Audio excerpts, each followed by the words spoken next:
안녕하세요. 책 읽는 생각부자입니다. 절기상 입추가 지나고 가을의 기운이 조금씩 느껴지는 요즘입니다. 하루하루가 빠르고 다르게 변해가는 세상 속에서 저자 모건 하우절은 변하지 않는 것들에 대한 이야기, 불변의 법칙을 가지고 우리를 다시 찾아왔습니다. 그는 10여 년 전 역사를 더 많이 공부하고 예직 자료를 덜 읽겠다는 목표를 세웠습니다. 그 결정은 그의 인생에 놀라운 변화를 가져왔고 미래에 대한 불안감도 줄여주었습니다. 불확실한 앞날을 예측하려는 어설픈 시도를 멈추고 대신 결코 변하지 않는 것들에 집중하면 보이지 않던 것들이 보이기 시작합니다. 이것은 세월이 흘러도 여전히 유의미한 불변의 법칙입니다. 탁월한 스토리텔러라 불리는 만큼 각 챕터마다 흥미로운 인물과 역사와 경험이 켜켜이 쌓이고 엮여 완성된 다큐 소설을 읽는 듯한 재미와 감동을 줍니다. 워런 버핏, 찰리 먼거, 나발 라비칸트, 유발 하라리, 짐 캐리 등 각계의 다양한 인물들의 숨겨진 일화들을 통해 시간이 지나도 변하지 않는 삶의 교훈을 전해줍니다. 워런 버핏과 그의 지인 짐의 이야기로 이야기를 시작해 보겠습니다. 짐은 2009년 말 워런을 차에 태우고 네브래스카주 오마하의 시내를 달리고 있었습니다. 세계 경제가 지금처럼 침체의 늪에 빠져 있었고 오마하도 예외는 아니었죠. 많은 상점과 사업체가 문을 닫은 상태였습니다. 짐이 워런에게 묻습니다. 암울하군요. 과연 경기가 회복될까요? 그러자 워런은 이런 질문을 던졌습니다. 짐, 1962년에 가장 많이 팔린 초코바가 뭔지 알아요? 모르겠는데요. 스니커즈였어요. 그럼 현재 가장 많이 팔리는 초코바는 뭘까요? 모르겠습니다. 스니커즈예요. 그리고 침묵. 대화는 거기서 끝났습니다. 역사는 누구도 예상하지 못한 뜻밖의 사건들로 가득합니다. 그러나 500년 전이나 500년 후에도 변하지 않는 것들이 있습니다. 바로 사람들의 탐욕과 두려움, 리스크에 영향을 받고 시기심에 휩싸이며 집단 소속감을 중시하는 사람들은 여전합니다. 변화는 우리의 주의와 호기심을 끌어당깁니다. 새롭고 놀랍고 흥미롭기 때문이죠. 그러나 인간의 변하지 않는 행동 방식이야말로 우리에게 커다란 깨달음을 주는 보고입니다. 미래를 엿볼 수 있는 창이 되기 때문입니다. 당신의 미래, 그리고 우리 모두의 미래 말입니다. 당신이 어떤 사람이든, 어디에 살든, 나이가 몇 살이든, 돈을 얼마나 많이 벌든, 인간의 행동 방식에서 시대를 초월한 값진 교훈을 얻을 수 있습니다. 아마존의 창업자 제프 베이조스는 앞으로 10년 동안 무엇이 변할 것 같으냐는 질문을 자주 받는다고 합니다. 거기에 대해 그는 이런 말을 덧붙였습니다. 그런데 앞으로 10년 동안 변하지 않을 것은 무엇입니까?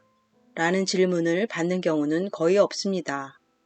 나는 사실 이 두 번째 질문이 더 중요하다고 생각하거든요. 변하지 않는 것들은 중요합니다. 그것을 알면 확신을 갖고 미래를 가늠할 수 있기 때문입니다. 베이조스는 저렴한 가격과 빠른 배송을 원하는 아마존 고객들이 사라진 미래를 상상할 수 없다고 말했습니다. 그래서 그 두 가지를 유지하는 데 주력하는 것입니다. 이런 접근법은 삶의 거의 모든 영역에서 유효합니다. 기업가이자 투자자인 나발 라비칸트는 또 이렇게 말했습니다. 1000개의 평행 우주가 존재한다면 그중 999개에서 부를 쌓을 줄 아는 사람이 되라. 그저 운이 좋아 50개의 평행 우주에서 부자가 되는 것은 의미가 없다. 행운은 성공을 좌우하는 중요한 요인이 아니다. 만일 인생을 1000번 산다면 그중 999번의 인생에서 성공을 이룰 줄 아는 사람이 되고 싶다. 천개의 평행 우주가 존재한다면 그 모두에서 변함없이 참인 것은 무엇일까요? 상상 가능한 모든 삶의 버전에서 변함없이 참인 것은 무엇일까요? 기대치와 현실. 행복은 기대치에 달려 있습니다. 그러므로 대다수 사람들의 삶이 좋아지는 세상에서 인생에 필요한 기술 중 하나는 지향하는 기준선을 자꾸 바꾸지 않는 것입니다. 물론 쉽지 않은 일입니다. 세상사는 보통 이렇게 진행됩니다. 더 살기 좋아지고, 더 풍족해지고, 새로운 기술이 효율성을 높이고, 의학기술이 더 많은 이들의 생명을 구합니다. 그래서 삶의 질이 더 높아지죠. 그런데 문제는 사람들의 기대치 또한 높아진다는 사실입니다. 몽테스키웨는 275년 전에 말했습니다. 그저 행복해지고 싶다면 그 목표는 쉽게 이룰 수 있다. 하지만 우리는 남들보다 행복해지길 원한다. 이는 언제나 어렵다. 왜냐하면 우리는 남들이 실제보다 더 행복하다고 믿기 때문이다. 존 록펠러는 페니실린도, 자외선 차단제도, 에드빌도 없는 시절을 살았습니다. 하지만 오늘날 저소득층 미국인이 대부호 록펠러보다 누리지 못했던 자외선 차단제를 누린다고 해서 록펠러보다 더 행복할 것이라 말할 수 없습니다. 인간의 머리는 그런 식으로 작동하지 않죠. 우리는 자신의 행복을 남들과 비교해 평가합니다. 주변 사람들이 잘 살게 되면 사치품으로 간주되던 것이 놀랍도록 짧은 기간 내에 필수품이 됩니다. 투자자 찰리 먼거는 언젠가 이렇게 말했습니다. 세상을 움직이는 것은 탐욕이 아니라 시기심이라고. 객관적 부라는 것은 존재하지 않습니다. 모든 것은 상대적이며 대개는 자신의 주변 사람들과 비교하기 마련입니다. 그것은 내가 삶에서 무엇을 얻을 자격이 있는지, 무엇을 기대해야 하는지 결정하는 가장 쉬운 방법이죠. 모두가 그렇게 합니다.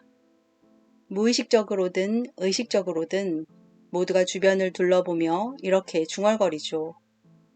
남들은 뭘 갖고 있지? 남들은 무엇을 하지? 나도 저걸 가져야 하는데. 나도 저걸 해야 하는데. 그리고 이것이 어떤 기준으로 봐도 현재가 더 나은데도 우리가 지난 1950년대를 그리워하는 이유를 알려주는 단서입니다. 돈이 행복을 가져다 주는 원리는 마약이 즐거움을 주는 원리와 비슷합니다. 현명하게 활용하면 행복을 맛볼 수 있고 약점을 감추기 위해 사용하면 위험합니다. 아무리 많은 양도 충분하게 느껴지지 않으면 재앙이 초래됩니다.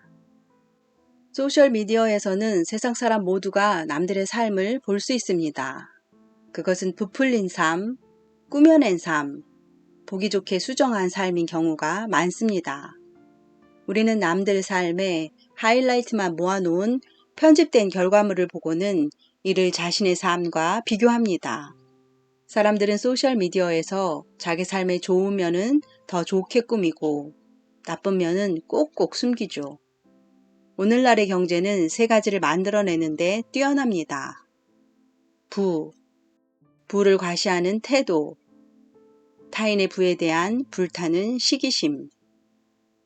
행복한 삶을 위한 제1원칙은 기대치를 낮추는 것입니다. 비현실적인 기대치를 갖고 있으면 평생 괴로워지죠. 합리적인 기대치를 갖고 당신이 맞이한 결과가 좋든 나쁘든 침착함과 평정심을 갖고 받아들이십시오. 가진 것과 기대하는 것, 이 둘은 똑같이 중요합니다. 따라서 가진 것을 늘리는 데에 엄청난 노력을 쏟듯이 기대치를 관리하는 데에도 신경을 써야 합니다. 기대치 게임의 원리를 이해하십시오. 기대치 게임은 결국 멘탈 게임입니다. 누구나 낙담하고 스트레스를 겪습니다. 뛰어난 스토리가 승리한다. 여러분은 여러분만의 스토리를 가지고 계신가요? 사연 없는 사람이 없듯이 저마다의 이야기를 책을 쓸 만큼 누구나 스토리를 가지고 있죠. 그러나 누구나 자신의 이야기를 잘 전달하는 능력을 타고나지는 않는 것 같습니다. 자신의 이야기를 타인에게 잘 전달할 수 있다면 여러분은 아마도 성공할 가능성이 높은 분일 것입니다. 저자는 이렇게 말합니다. 당신이 옳은 답을 갖고 있다면 당신은 성공할 수도 있고 실패할 수도 있습니다. 당신이 틀린 답을 갖고 있지만 뛰어난 스토리텔러라면 당분간은 성공할 가능성이 큽니다. 당신이 옳은 답을 갖고 있고 동시에 뛰어난 스토리텔러라면 성공할 가능성은 거의 100%입니다. 이 세상이 사실과 객관적 정보를 토대로 움직인다고 생각하는 사람이라면 훌륭한 아이디어나 가장 큰 숫자, 맞는 답이 승리한다고 믿는 사람이라면 뛰어난 스토리가 영향력을 미친다는 사실이 혼란스럽고 당황스러울 것입니다. 그러나 우리가 살고 있는 이 세상 사람들은 쉽게 지루함을 느끼고 인내심이 부족하며 감정에 쉽게 지배당하고 복잡한 정보가 마치 스토리의 한 장면처럼 이해하기 쉬워지기를 원합니다. 스티븐 호킹은 자신의 물리학 저서들을 두고 이렇게 말한 적이 있습니다. 누군가 내게 그러더군요. 제게 방정식이 하나 늘어날 때마다 판매량이 절반으로 줄 것이라고요.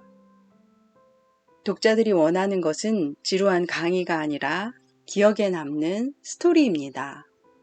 가장 설득력 있는 스토리는 사람들이 옳다고 믿고 싶어 하는 것을 말해주는 스토리, 또는 사람들이 직접 경험한 것과 관련된 스토리입니다.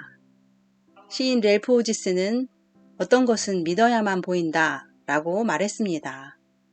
근거가 빈약한 이야기라도 누군가의 가려운 곳을 정확히 긁어준다면, 또는 사람들이 믿고 싶어하는 사실에 들어맞는 맥락을 제공한다면 설득력 높은 스토리가 될 수 있습니다. 스토리는 또 다양한 사람들을 하나에 집중하게 합니다. 스티븐 스필버그는 이렇게 말했습니다. 생각할수록 놀라워요. 영화를 보는 사람들은 각자가 제각각의 독특한 삶의 경험을 갖고 있습니다. 그런데 세심한 연출과 좋은 스토리텔링으로 그들 모두가 동시에 박수를 치고, 동시에 웃고, 동시에 두려움을 느끼게 할 수 있다니요. 뛰어난 스토리는 또 더는 나아질 수 없을 것 같은 무언가에 숨겨진 수많은 기회를 끌어냅니다. 비자의 창립자 디 호크는 말했습니다. 새로운 것을 창안할 때보다 기존의 것을 새로운 시각으로 바라볼 때 훨씬 더 큰 혁신이 탄생합니다. 모든 책은 무조건 새롭고 독창적인 내용을 담아야 한다고, 모든 기업은 이전에 없던 혁신적 제품을 선보여야 한다고 생각한다면 책을 쓰거나 창업을 하기도 전에 좌절부터 맛볼 것입니다.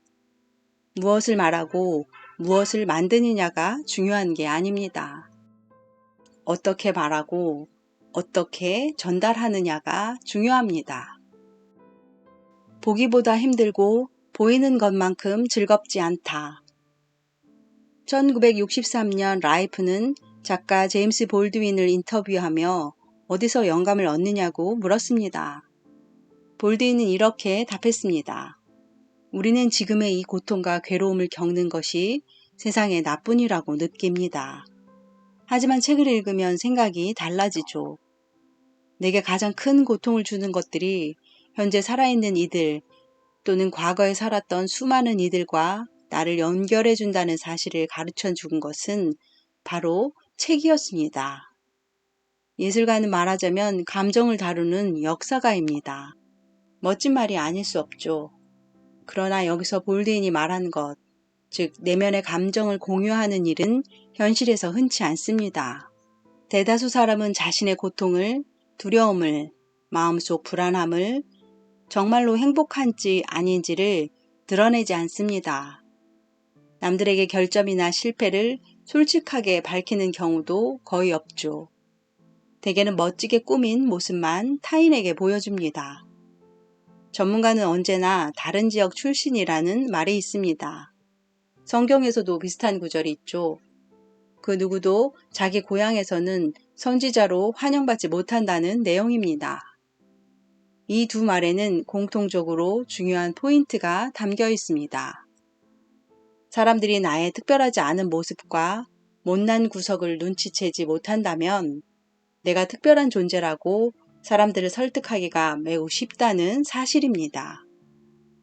일이나 사업, 개인적 삶에서 당신 자신을 남들과 비교할 때 이 점을 꼭 기억하시길 바랍니다.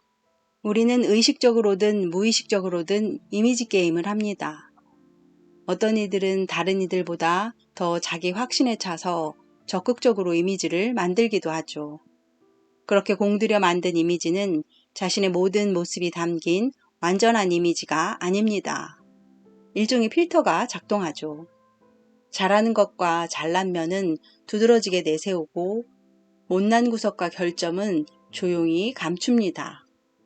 거의 모든 것은 멀리서 보면 더 좋아 보입니다. 물론 스펙트럼은 존재합니다. 어떤 조직은 다른 조직보다 실제로 더 훌륭하게 운영되고 어떤 사람은 평범한 이들보다 더 훌륭한 통찰력을 지닙니다. 일부는 대단히 탁월하기도 합니다. 그러나 모두가 자기 이미지를 공들여 만드는 세상에서 우리는 누군가가 그 스펙트럼의 어디쯤에 위치하는지 알기 어렵습니다. 거짓말이라는 비료를 준 땅에서 풀이 언제나 더 푸르다는 말도 있지 않나요? 언제가 일론 머스크는 테슬라를 일구는 과정에서 겪은 괴로움에 대한 질문을 받고 눈물을 흘렸습니다. 그 대신 아이들을 거의 보지 못했어요. 물론 친구들도요. 우리는 남들이 어떤 어려움이나 고통을 숨기고 있는지 알 수 없습니다. 사람들은 정상처럼 보이는 겉모습으로 내면의 고통을 덮은 채 온갖 문제를 숨길 수 있습니다. 대개는 보기보다 힘들고 보이는 것만큼 즐겁지 않습니다. 내가 겪는 고난은 크게 다가오지만 타인의 고난을 알아채기 힘듭니다. 그래서 남들이 가진 특별한 능력을 가지지 못했고 남들이 아는 비결을 알지 못한다고 생각하기 쉽습니다. 자신이 우러러보는 사람도 슈퍼맨이 아니라 평범한 인간이라는 것, 그저 확률을 높이는 일련의 결정과 행동을 했을 뿐이라는 사실을 깨닫는다면 더 많은 이들이 높은 목표를 향해 도전할 텐데 말입니다. 누군가의 특별한 재능을 인정하고 존경하는 것과 그의 의견을 무비판적으로 받아들이는 것을 동일시해서는 안 됩니다. 둘은 완전히 다른 문제입니다. 오렌지를 먹을 때 껍질은 버려야 합니다. 겉으로 드러내진 않지만 누구나 이런저런 문제와 힘겹게 싸우고 있습니다. 당신이 상대방을 깊이 알기 전까지는 그 사실을 알 수 없습니다. 그러나 그것을 잊지 말고 당신 자신과 타인에 대해서 더 너그러워지길 바랍니다.